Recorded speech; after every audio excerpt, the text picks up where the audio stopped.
Hello, je suis Victoria et j'ai 24 ans. Chaque semaine, j'embarque mon micro-jeune et je pars à la rencontre de personnes inspirantes pour poser mes questions sur ce qui fait nos vies, dans un monde où l'on se cherche et où on questionne notre avenir. J'espère qu'écouter le parcours et les conseils de ces personnes qui ont rêvé et osé faire de leur rêve une réalité t'aidera toi aussi à avancer d'un pied plus sûr dans la vie. Alors je t'invite à emprunter un nouvel œil pour regarder le monde sous un autre angle, pour te recentrer sur ce qui est essentiel et sur qui tu es, pour t'aider à trouver ton chemin et surtout, à oser.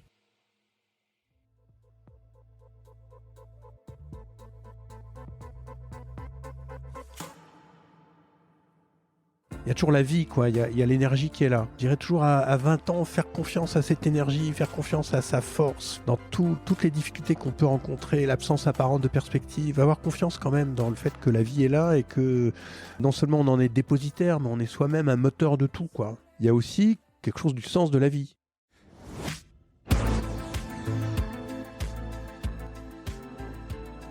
On s'est habitué à un nombre de sollicitations par des artefacts et des futilités. Autant de choses qui nous font négliger le rapport à l'attention. L'attention à ce qu'il se passe, à ce qui nous entoure et à l'autre. L'attention à ces éléments qui font nos vies et que l'on oublie. L'admiration de ce qui est, des insectes, des nuits étoilées, du chant des oiseaux, du glissement de la nuit. Cette admiration est négligée par un confort et une définition illusoire de ce qu'est la belle vie. Il faudrait prendre l'avion pour aller voir une expo à New York le temps d'un week-end. Sortir très souvent et s'habiller trop cher. Pour Hervé Kempf, la belle vie est simplement autour de nous. Il s'agit de cultiver de nouvelles relations à la terre et à la nature pour faire croître d'autres types de conscience. Renouer avec cette sensibilité et cette ouverture au monde nous ramènerait à l'admiration pure et authentique de ce qui est. Comment alors cheminer vers une nouvelle civilisation ? Comment agir pour que collectivement et politiquement, la relation à la terre devienne plus alléchante que celle à notre téléphone ? Avec Hervé Kempf, on parle d'humanité, d'écologie et de vivant. J'espère que cet épisode te donnera l'envie de cultiver l'attention en toutes choses. Bonjour Hervé Kempf. Bonjour Victoria. Merci de me recevoir dans les locaux de Reporter pour faire cette interview. Tu es journaliste spécialisé sur les questions écologiques depuis plus de 30 ans et aujourd'hui tu es le rédacteur en chef de Reporter, qui est donc un des principaux sites sur la question écologique en France. Tu es aussi auteur de plusieurs livres sur l'écologie. Et c'est le choc de la catastrophe de Tchernobyl qui t'a poussé à te consacrer aux questions écologiques. Bien avant ce choc, tu as fait des études d'histoire et de sciences économiques sans savoir vraiment quoi faire plus tard. Alors quand tu avais 20 ans, comment tu te projetais dans le fameux monde des grands ? J'étais assez malheureux à cette époque et voilà, je poursuivais la vie en ayant des perspectives très floues, voire pas du tout.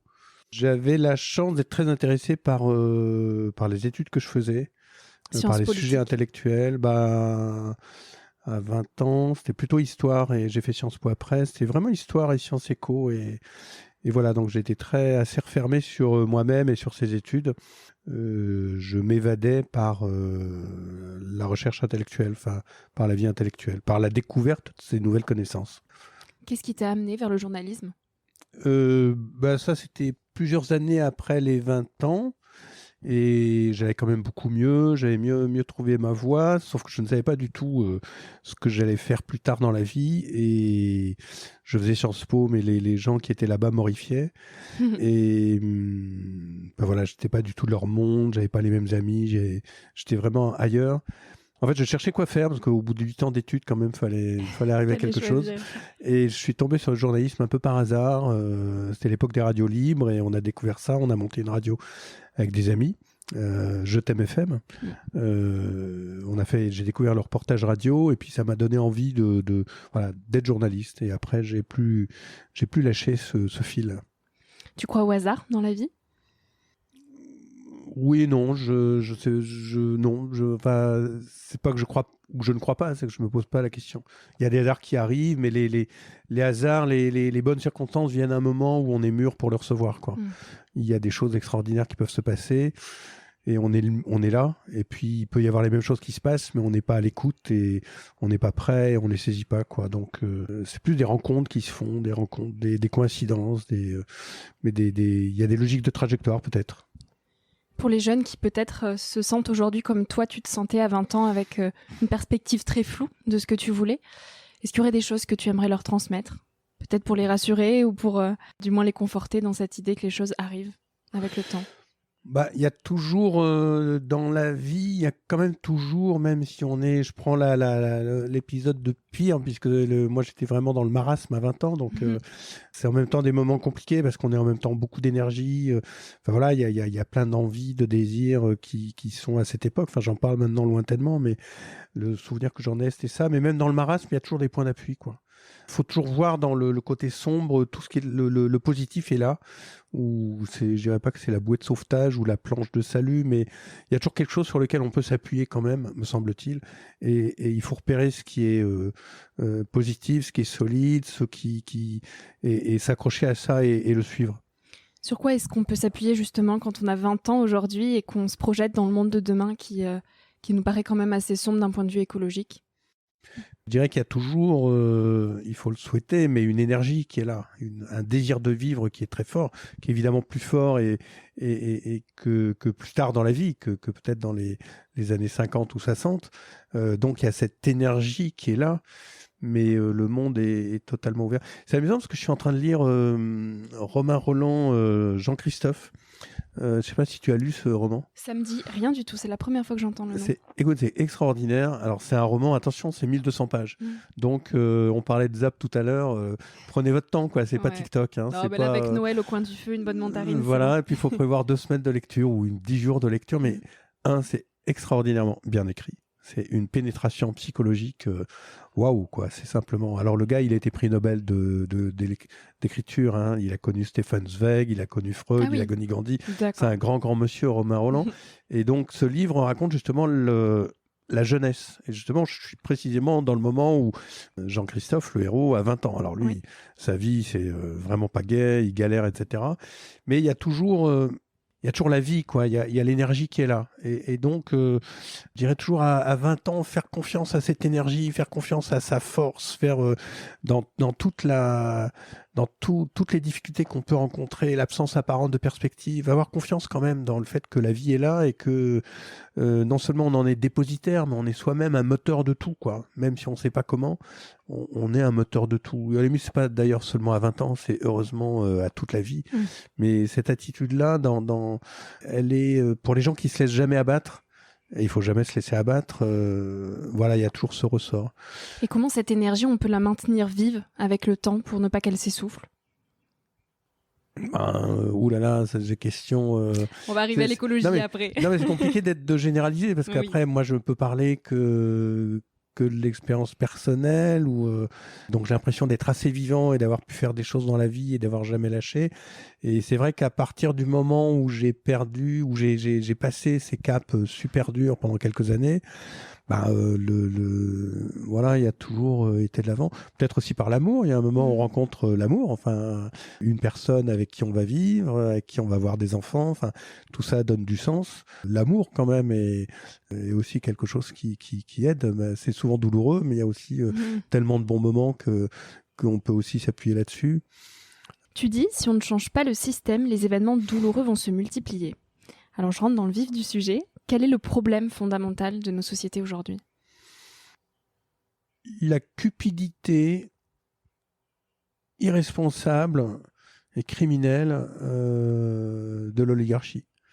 Le fait qu'une petite partie de la population continue à se comporter comme s'il était normal d'être 1 million de fois plus riche que les autres, comme si continuer à lancer des fusées dans le ciel, à prendre l'avion sans arrêt, à avoir des yachts énormes, à surconsommer, n'avait aucune conséquence sur le reste de l'humanité.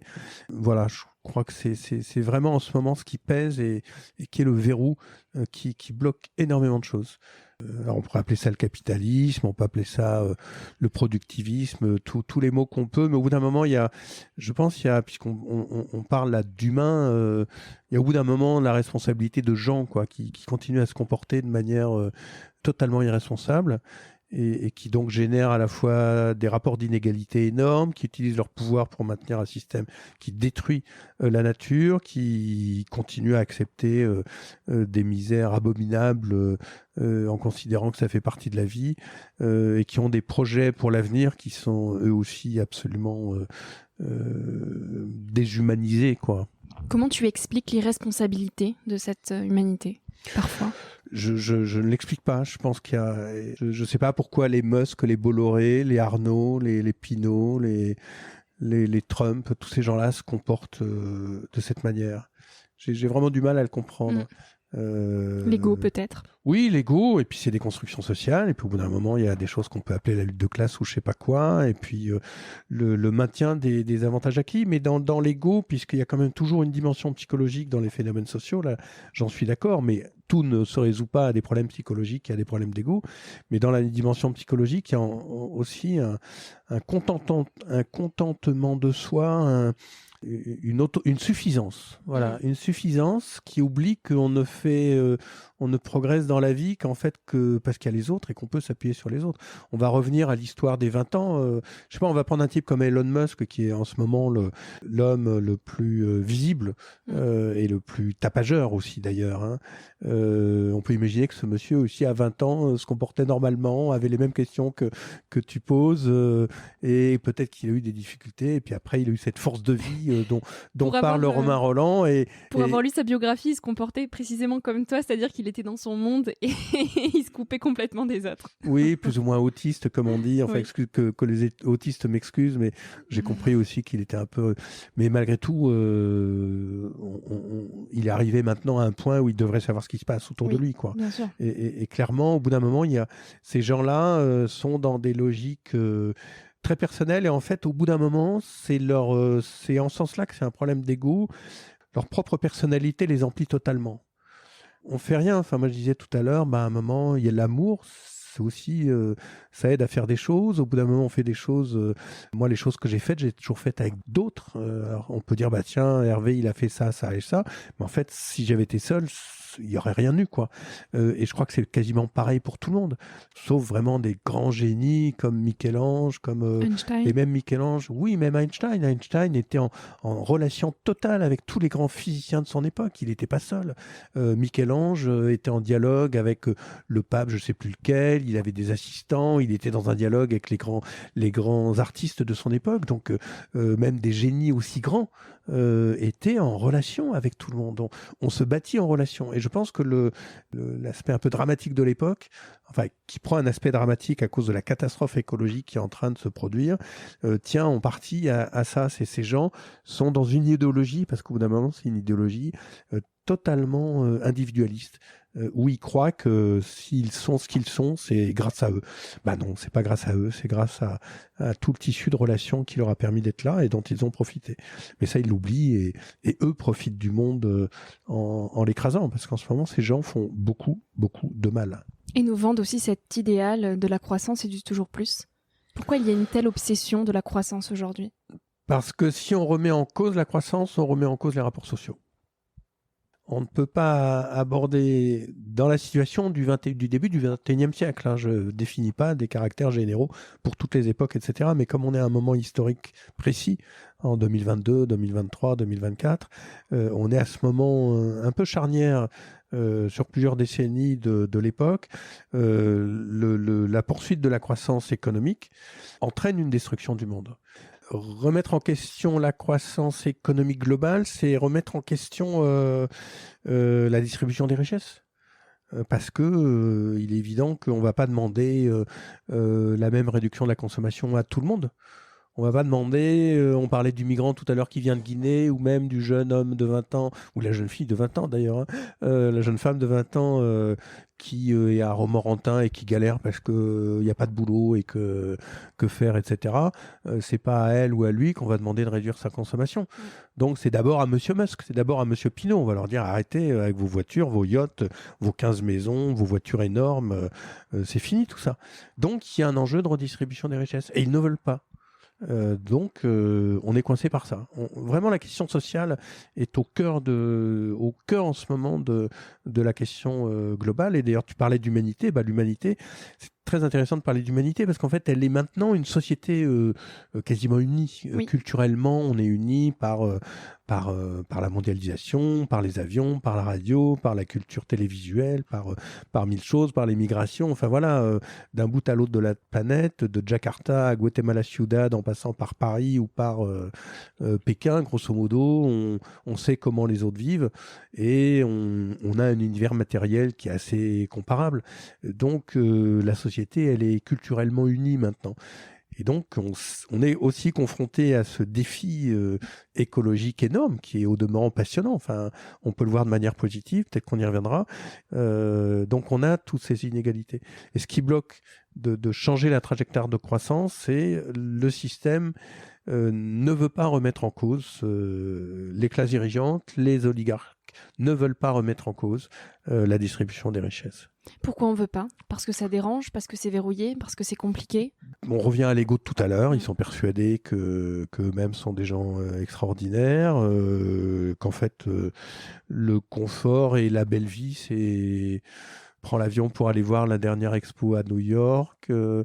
Je disais l'autre jour dans le journal, portrait d'un grand écrivain américain, enfin je ne sais pas s'il est grand, mais un écrivain à succès américain qui vivait à Manhattan et qui avait son pied-à-terre dans un hôtel du Marais à Paris. Ce monsieur avait l'air extrêmement sympathique et intelligent, mais il vivait d'une manière confortable et peut-être que ça serait difficile de lui dire de renoncer à ça. Non, vous c'est prenez ça aussi, c'est qu'on a acquis, même en tant que citoyen, un certain confort. Et comment nous, est-ce qu'on prend chacun individuellement notre responsabilité pour peut-être oser avancer à contre-courant et cultiver un mode de vie plus sobre? Moi, en tant que Français, je pourrais dire, vivant classe moyenne supérieure, confortablement, j'ai un mode de vie qui est très problématique par rapport à un habitant du Niger. Donc, est-ce que moi, Hervé, je suis responsable de ça? Oui et non. À court terme, je ne sais pas ce que je peux faire pour changer ça. En revanche, ce que je sais, c'est que je peux agir pour que collectivement et politiquement, on ait d'autres logiques qui se mettent en place. Et alors, que la réduction des inégalités, elle s'enclenche, elle soit posée. Comment agir Parce qu'on ne peut pas attendre que Bernard Arnault arrête de prendre ses avions. Comment nous, au quotidien, on peut déjà essayer d'enclencher des changements de façon joyeuse? Déjà, Bernard Arnault, c'est un très bon exemple, puisque il y a des gens qui ont agi de manière très concrète pendant l'été. Ils ont fait un Fly Bernard. Ouais, une page Instagram. Une page Instagram Fly Bernard. Ils ont suivi Bernard Arnault. Ça l'a mis en rage. Du coup, il a essayé de... c'est une page qui traque tous les trajets en avion de Bernard Arnault. Voilà, et même chose pour Musk, dont on parlait, etc. Et ça les met en rage. Donc déjà, pointer ces gens en leur disant mais ce que vous faites est nul. C'est carrément nul. Voilà, et on va pas vous lâcher. Tout le monde trouve, ces gens-là, enfin les gens qui ont fait la page Instagram, ils ont trouvé un moyen d'action. Moi, avec mes camarades à Reporter, on fait un boulot d'information et on insiste beaucoup là-dessus, puisque effectivement, Reporter est né du livre que j'avais écrit, Comment les riches détruisent la planète, où j'articule la question sociale et la question écologique. Donc, on fait ce travail au quotidien. Après, il y a plein de gens qui agissent, heureusement, de plein de façons. Mais comment est-ce que collectivement, on arrive à le remettre sur le débat en permanence, alors que la majorité des médias appartiennent précisément à cette classe dirigeante et à ces oligarques, et donc vont nous parler de toute autre chose que d'inégalité. Hanouna, qui est en fait un domestique de Bolloré, il ne va pas parler d'inégalité, il va parler de tout un tas de bêtises. Donc il y a un rôle des médias aussi bien prépondérant. Bien sûr. D'où Reporter. D'où Reporter et les médias indépendants. On n'est pas assez nombreux, mais heureusement, il y en a plusieurs. Mais de ce point de vue-là, c'est un rôle absolument essentiel de reposer ces questions. Je pense à Blast aussi. On avait fait une interview avec Salomé Mediapart, Saké et Paloma Moritz. Arrêt sur Image, Street Press. On peut faire une liste longue de médias indépendants. J'en mettrai dans la description de l'épisode. Ouais. Comment on chemine vers une nouvelle civilisation? On parlait tout à l'heure, tous les deux, de l'importance de vendre aussi ces nouveaux récits de manière joyeuse, qui donnent envie. Comment on fait? Peut-être en étant joyeux soi-même, ça, c'est toujours idiot, mais autant être de bonne humeur. Même dans le désastre, être autant que possible de bonne humeur. Et globalement, je sais pas. Moi, j'aime bien l'image de l'archipel, l'image de... On fait des îles reliées par des fils invisibles les unes aux autres, où il y a des communautés de gens qui vivent en bienveillance les uns avec les autres, en coopération, en amitié, en refus de la compétition. Parce qu'en fait, c'est ça, la civilisation de demain. Je ne sais pas ce qu'elle sera, parce que la civilisation, c'est un mot très, très impressionnant. Oui. Mais ça sera une civilisation du moins, du mieux. Moins de matériel et mieux de relations humaines, de bonheur, d'écoute, moins de biens, plus de liens, consommer moins, répartir mieux. Voilà, être beaucoup plus tourné vers les autres et moins vers l'individu, vers l'ego, puisque la maladie, là, des gens dont on parlait tout à l'heure, les Musk et les Pinault ou les Arnault, c'est d'avoir un ego hypertrophié, de ne penser qu'à eux, d'être fasciné par leur propre petite existence. Donc non, être fasciné par l'existence des autres, y compris, je crois qu'on va parler un peu de beauté, mais Oui, on y vient. des insectes, des feuilles, de ce qui se passe, des enfants qui courent dans la rue, des discussions qu'on peut avoir, voilà, et donc comment cheminer, aussi être de bonne humeur. On n'est pas de bonne humeur tout le temps, faut pas se raconter d'histoire, mais le fait d'avoir conscience de la gravité du moment ne doit pas au contraire pousser à s'attrister. On peut trouver dans le travail en commun avec, une fois de plus, ces îles, si on arrive à se trouver dans une communauté, dans un groupe, dans un collectif qui, par le travail, par la lutte, par la construction d'une alternative, arrive à quelque chose de nouveau, créer des liens déjà humains différents qui nous renforcent les uns les autres. Et comment on fait pour ne pas tomber dans une forme d'urgence, justement, à essayer de réparer le monde et à faire, pour ralentir et pour aussi incarner cette lenteur soi-même? Je sais pas trop. Peut-être qu'il faut reconnaître aussi le fait que chacun de nous sommes un fétu de paille à la surface de l'océan. C'est très paradoxal d'ailleurs. C'est-à-dire qu'il faut se dire je vais déployer ma vie, mon énergie, mon goût de vivre, ma passion pour le monde, pour la découverte, et ça va influer sur le cosmos. Et en même temps, quoi que je fasse, n'a pas beaucoup d'importance. C'est-à-dire que si je disparais demain, honnêtement, la planète Terre et les 8 milliards d'humains continuera à vivre comme si s'était rien passé. Et en même temps, c'est important que je sois là. Et chacun, on peut se dire ça, quoi. Retrouver l'humilité. Ouais, mais c'est paradoxal, il faut être à la fois humble et en même temps se dire si moi je ne le fais pas, à un moment donné, j'ai pas d'exemple qui me viennent en tête, mais si moi je ne le fais pas, personne ne le fera. On va prendre l'exemple le plus si Mozart, autre grand génie qui je crois était quelqu'un de plutôt sympathique, si Mozart ne fait pas, je suis pas un très grand musicien, mais il a fait des œuvres extraordinaires, le Così fan tutte, je crois que c'est. Voilà, s'il fait pas un air, le monde l'aurait pas connu et sans doute le monde aurait continué. Et puis il l'a fait. Ou les Beatles, voilà, je vais prendre un autre exemple qui est un peu daté pour aujourd'hui mais qui me sera plus familier.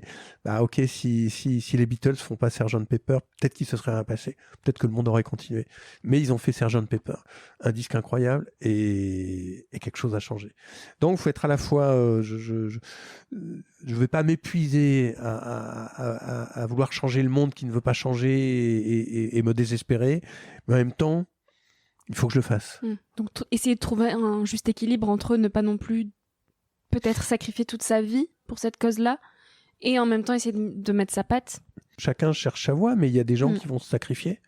Simone Veil, par exemple, qui a sacrifié quand même sa vie. Voilà, c'est des gens qui peuvent aller jusqu'au sacrifice et qui réalisent pleinement leur être. Alors tout le monde n'est pas capable de le faire, mais peut-être certains, dans certaines situations, vont aller jusque-là et ça sera admirable. Et d'autres n'iront pas et trouveront d'autres voies d'action et d'autres voies de réalisation. Et ça sera bien aussi, quoi. Vraiment, avoir suffisamment confiance en soi pour se dire aussi qu'on va trouver la juste voie. Alors après, il y a toujours des moments où il faut être courageux, où il faut faire des choix. Et là, c'est chacun qui dans le fort de sa conscience, fait ou ne fait pas. Est-ce que la philosophie manque à nos sociétés aujourd'hui ? La philosophie, je dirais pas, parce qu'il y a le nombre de gens qui sont philosophes, parce qu'ils ont fait 3 études de philosophie, s'affichent philosophes. Moi, ça me fait un peu rire. Donc, je crois que la philosophie ne veut plus dire grand-chose. En revanche, le mot interdit, ou plus délicat, on va dire, serait la spiritualité. Et je dirais que oui, il y a une attente, de redire, surtout dans une société très matérialiste et une société comme la société française qui est très laïque, très militante laïque, et je le critique pas, mais qui du coup a du mal à voir qu'il peut être important de reparler sans en avoir crainte de nouvelles dimensions de la connaissance qui sont la relation avec, sinon l'invisible, du moins des choses qui échappent directement à la connaissance humaine. Et de ce point de vue-là, l'admiration, la contemplation, l'admiration de ce qui se fait, de la beauté. On parlait tout à l'heure d'insectes ou d'une nuit étoilée ou d'une voilà. Et ça, on le redécouvre beaucoup par l'écologie. On le redécouvre avec par les peuples. Les peuples premiers, la Pachamama, des relations avec la terre différentes, puis aussi par des anthropologues comme Philippe Descola ou Baptiste Morisot ou Nastasia Martin, qui nous montrent que d'autres cultures que la culture occidentale avaient une relation à ce que l'on appelle la nature totalement différente et beaucoup plus large, c'est-à-dire que l'être humain n'est pas seul doté de connaissances et de conscience, et qu'il y a d'autres types de conscience possibles et de sensibilité dans le règne animal, voire le règne végétal, voire même le règne minéral, et qu'on doit chercher à renouer un type de connaissance et de sensibilité. Bon, c'est ce que moi j'appelle la spiritualité, donc vous voyez que ça n'implique pas une religiosité particulière, mais déjà cette ouverture au monde, je pense, nous manque beaucoup, et on est effectivement dans un matérialisme qui, on s'est habitué, on parlait de confort tout à l'heure, on a évoqué le terme de confort, on s'est habitué à un nombre d'objets et de sollicitations par des artefacts extrêmement importants, ce qui nous fait oublier ou négliger quelque chose de plus grand. Ouais, ou simplement le rapport à l'attention à ce qui se passe. Je reviens à ce livre de Romain Rolland, alors sauf que je suis en train de le lire, et d'ailleurs on retrouve ça souvent chez les auteurs, les écrivains du début du XXe siècle, fin du XIXe et du début du XXe siècle, qui était encore une société relativement peu industrialisée, et où la nature, ce qu'on appelle la nature, était la campagne, les arbres, les forêts étaient beaucoup plus présents. Et là, les personnages, par exemple, le dimanche, vont très souvent se promener. Ils vont se promener dans la forêt. Ils prennent le bateau le long du Rhin. Ils vont aller dans une auberge. Et après, ils vont s'amuser dans l'auberge. Ils vont manger. Ils vont discuter. Ils vont boire des coups. Ils vont, voilà, comme on fait, quels que soient les âges. Et ils vont bien rigoler ensemble. Mais ils vont se promener. Ils vont marcher.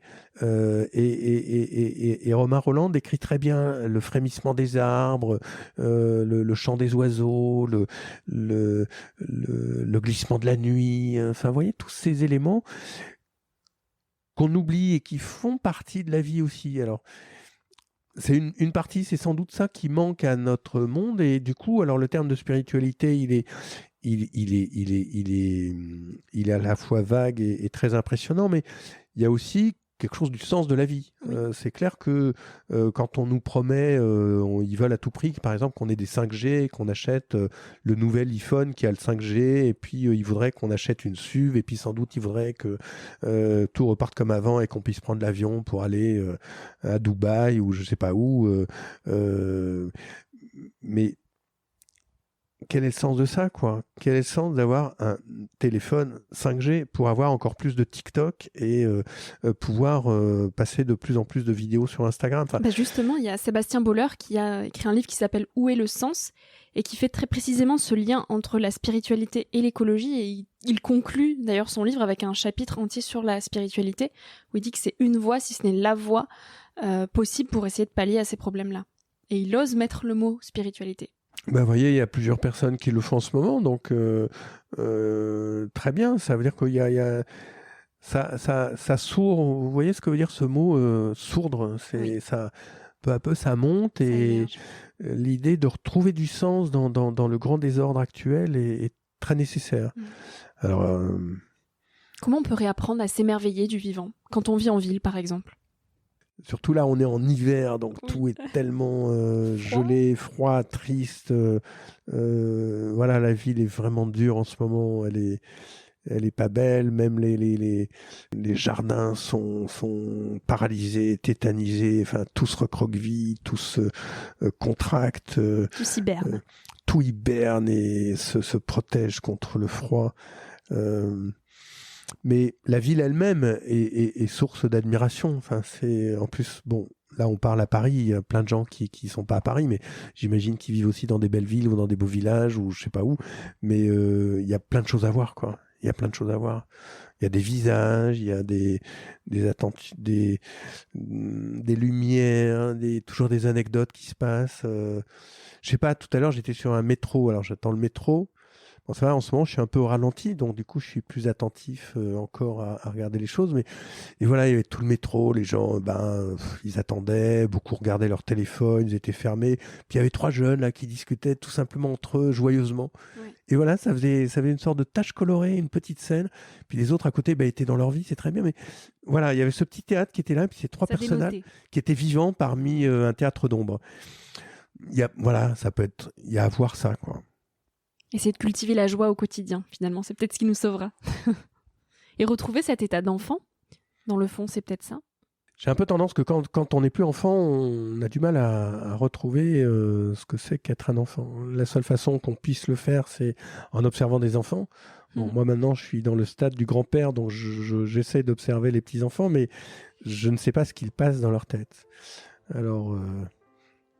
À nouveau, Romain Rolland, au début, je suis dans ce bouquin. Définitivement, je vais le noter, le surligner formidable. Dans les et notes. Justement, à un moment, tout le début est absolument extraordinaire. Il décrit les sensations du bébé. Oui. Et il le décrit avec un talent très fort. Donc, je ne sais pas si on peut retrouver l'état d'enfant. J'en doute un peu.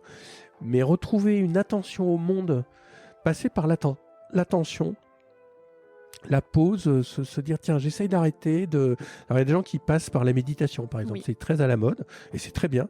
Je crois, moi je pratique pas la méditation, mais c'est une façon de se dire j'arrête, à la fois je ferme par rapport aux sollicitations extérieures et en même temps j'ouvre et je regarde, voilà.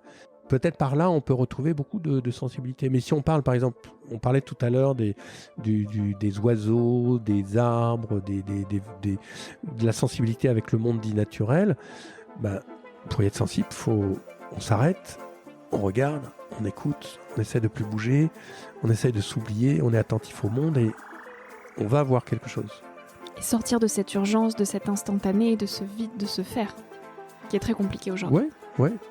Hervé, quel conseil tu voudrais partager aux jeunes d'aujourd'hui pour conclure cette interview ? Ne jamais se laisser abattre. Jamais désespérer. Écoute, ça conclut très bien ce moment de partage. Merci beaucoup pour toutes ces informations, ces prises de recul. J'espère que ça pourra en inspirer plus d'un. Merci à toi d'avoir écouté l'épisode jusqu'ici. Si ce moment t'a plu, je t'invite à le partager, à laisser quelques étoiles sur iTunes ou Spotify, ou à faire une story sur Instagram pour que je puisse te repartager. En attendant de se retrouver lundi prochain, tu peux me suivre au quotidien et m'écrire sur la page Instagram Nouvel Oeil. Sur le site internet www.nouveloeil-podcast.com, tu pourras aussi t'abonner à ma newsletter. J'y partage des inspirations, des nouvelles, des astuces et des petites choses qui font notre quotidien. Je te dis à la semaine prochaine pour de nouvelles aventures et en attendant, savoure la vie comme il se doit et fais des choses folles.